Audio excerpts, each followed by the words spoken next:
Então, agora podemos prosseguir, então, para o próximo debatedor. Então, eu chamo o Enio Marquesan, que é professor da UFSM desde 1977. Ele é engenheiro agrônomo pela Universidade Federal de Santa Maria, possui mestrado na Universidade Federal do Rio Grande do Sul, doutorado na Escola Superior de Agricultura Luiz de Queiroz, USP, pós-doutorado na Texas A&M University, pesquisador 1C do CNPq, líder do GPAI, Grupo de Pesquisa em Arroz Irrigado e Uso Alternativo de Várzeas, na UFSM. Então, eu passo a palavra para o senhor agora. Boa noite a todos, muito obrigado, Ana.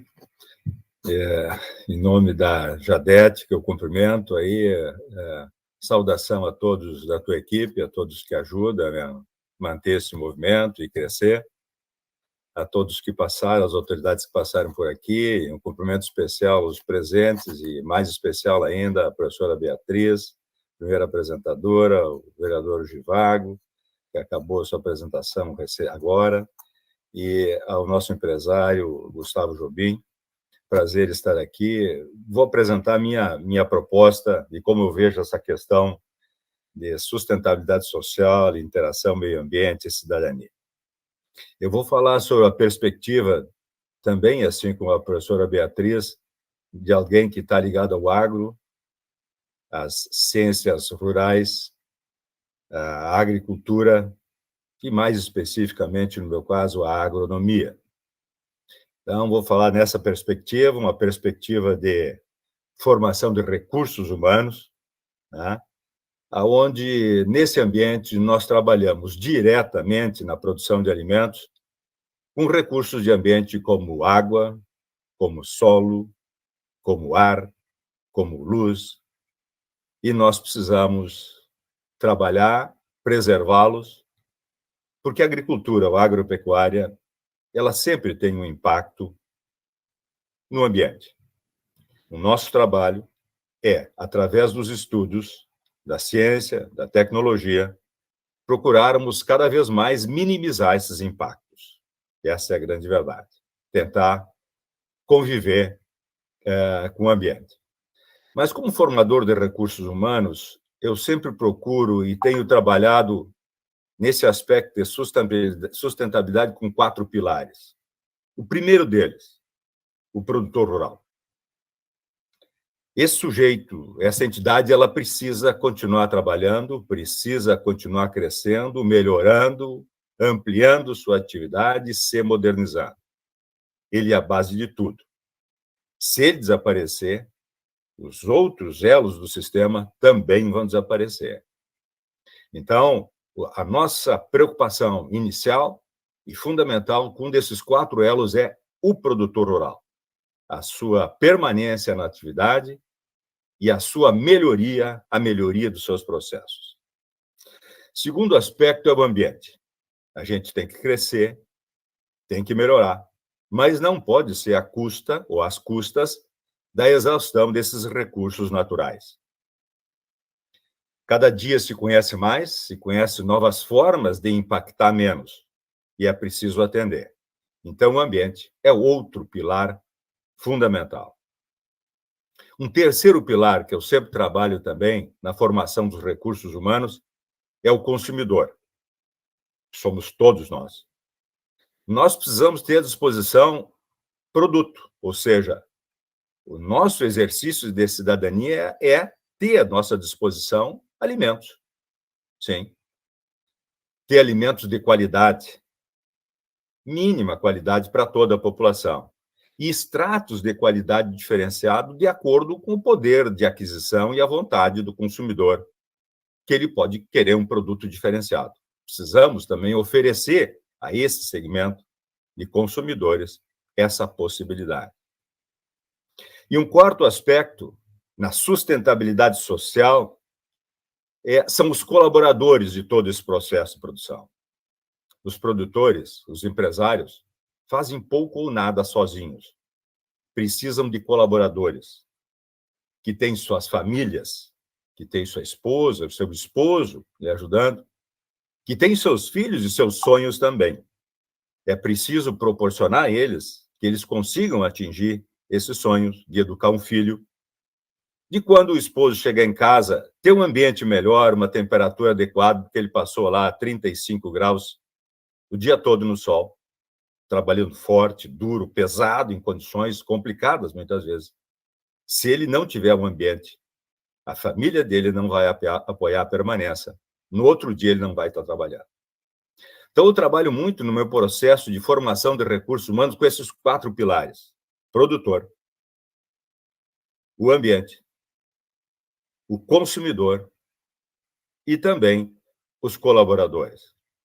Esses todos têm que estar inseridos nesse processo de sustentabilidade social e que têm que ter todos ao seu tempo a possibilidade do exercício da cidadania, ou seja, ter acesso àquilo que eles precisam, que eles é vital.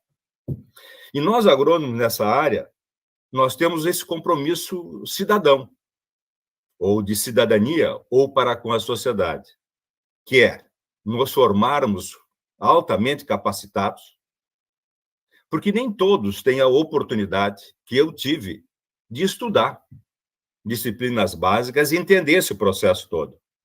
São diferentes áreas que compõem a sociedade. Eu tive essa oportunidade. Tenho essa obrigação cidadã de se informar para a sociedade de uma maneira correta, porque senão a sociedade não informada fica vulnerável a consumir inverdades, meias-verdades, ao prazer e aos interesses de quem está dizendo que a gente, muitas vezes, não sabe distinguir quais são esses interesses.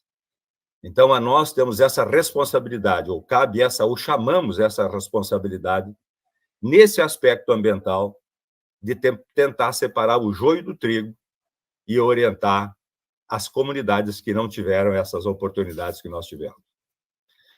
Então, nessa formação de recursos humanos, além do aspecto técnico, nós temos que dar a esse recurso humano a capacidade de distinguir, de ele conseguir perceber, de ele conseguir separar o que lhe é apresentado, ou seja, análise crítica, que também é o exercício de cidadania.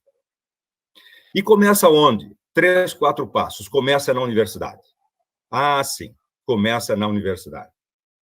Em primeiro lugar, ele tem que estudar mesmo. Tem que estudar ciências biológicas, tem que estudar fisiologia, tem que estudar disciplinas de solo, de interação com o ambiente. Numa figura de linguagem, eu digo assim, para dar uma descontraída: tem que sentar a bunda na cadeira e estudar. Não tem outro jeito. É isso que, nesse momento, nos cabe fazer e que todos que dirigem a instituição deveria ter bem isso bem claro, porque eu acho que os pais de quem colocam os filhos lá gostariam de ver isso sendo incentivado, estimulado de uma maneira muito proeminente.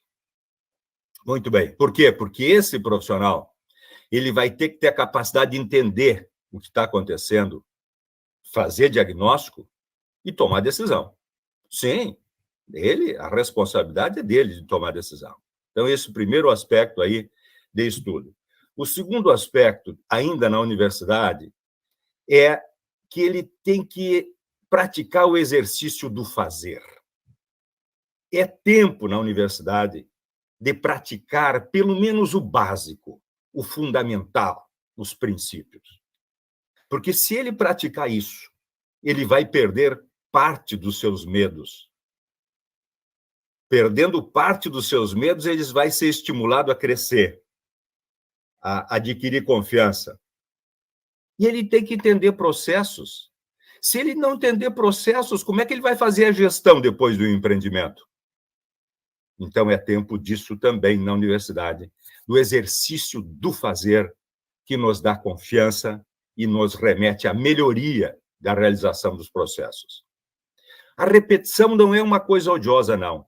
Se bem utilizada, a repetição nos proporciona melhor, a economia, um jeito diferente de fazer, um jeito mais sustentável de fazer, de custo mais baixo. Sim, se a gente for orientado com essa perspectiva. Um terceiro aspecto que é tempo na universidade é adquirir habilidades.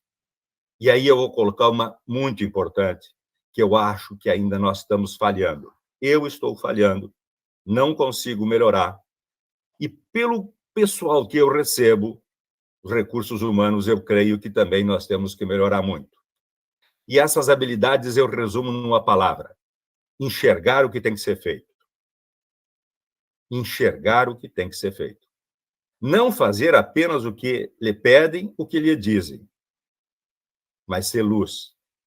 Isso é importante porque ela remete a ser um sujeito com atitude, um sujeito proativo, um sujeito criativo, que se adapta a condições diferentes que nem sempre são aquelas tradicionais que a gente estuda ali numa planilhazinha do Excel.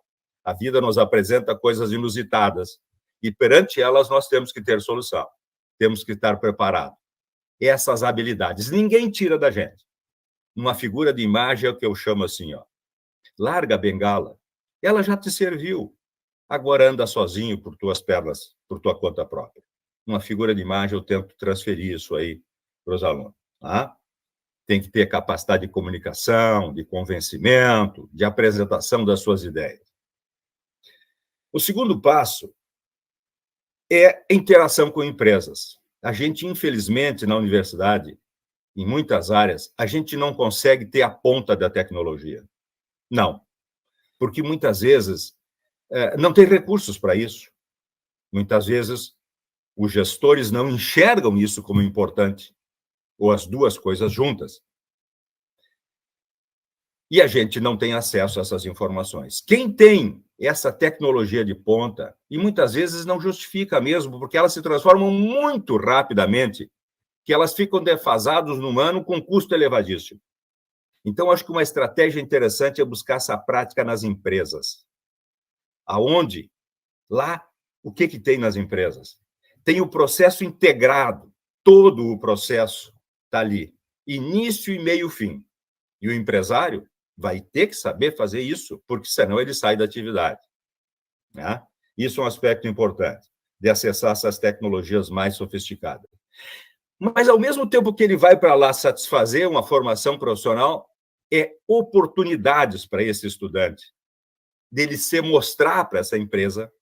E se ele tiver esses valores bem consolidados, ele vai chamar atenção, porque é o momento dele se expor. E o empresário, vendo isso, um sujeito com atitude, proativo, que enxerga o que tem que ser feito, ele vai dizer: vem trabalhar na minha equipe. Isso se transforma, num primeiro momento, complemento de um aprendizado, e depois termina, com certeza, na contratação desse recurso humano, desse talento. Então, é assim que eu coloco a minha visão de formação de recursos humanos, para não me estender muito. É isso que eu penso, é isso que eu tenho tentado praticar. Muitas vezes a gente não consegue, mas eu acho que é isso que o empresário quer. Ele quer um sujeito que ele ajude a resolver os problemas e não que receba apenas, seja um tarefeiro. Muito obrigado pela minha primeira manifestação, fico à disposição.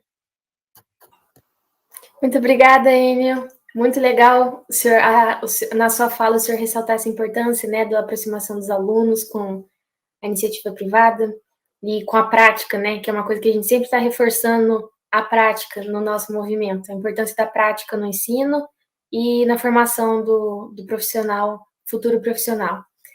Então, muito obrigada.